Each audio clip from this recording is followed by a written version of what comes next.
Get ready with me for the Cambodia Medical Mission Banquet, and I'll be answering a lot of questions about it too. So the Cambodia Medical Mission is run by a big organization called IHM, which stands for International Humanitarian Missions, and my parents happen to be one of the founders for the Cambodia Medical Mission. So the organization helps uplift those in need, those in poverty, living in third world countries, and people who need it.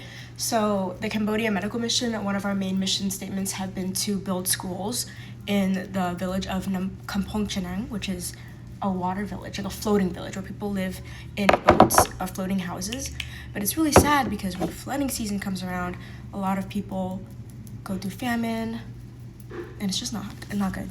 Recent summer was the only year my family skipped out on going because we were all really busy, but we are definitely going next year. When I first volunteered when I was 14, I couldn't really do much, and so they put me on the gift-giving team where I went around schools that were in Kampong Chenang, and we would gift out stuffed animals, donations that we collected in America here. Stuffed animals, toothpaste, toothbrushes, some healthcare items, some things like that, you know?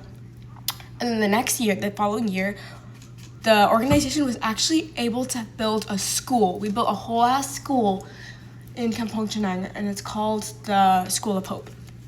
Same year I went, I also worked as a translator for our American doctors who went with us.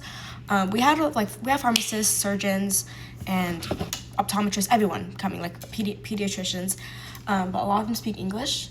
So I worked as a translator from when villagers would tell the doctors their symptoms and what they had, like stomach aches or problems with everything, you know, and I'll just basically repeat it back to them in English.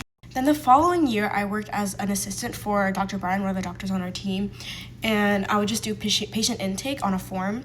And then I did blood pressure, basically vitals. I just took vitals. Probably wondering how I was able to communicate with these people. The people living in Kampong Chenang in Cambodia speak Vietnamese, and it's because they were displaced during the Vietnam War, who got left behind and stuck in between Cambodia and Vietnam, and so they actually have no country to call home because neither Vietnam or Cambodia will take them as their citizens. But that is precisely why they live in poverty and don't get help from any other country.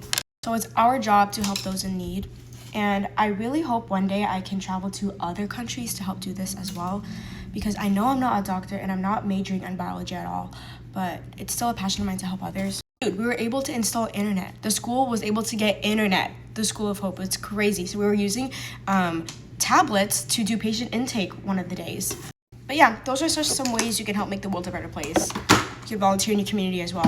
Anything helps. But yeah, this is like my base makeup. Mwah.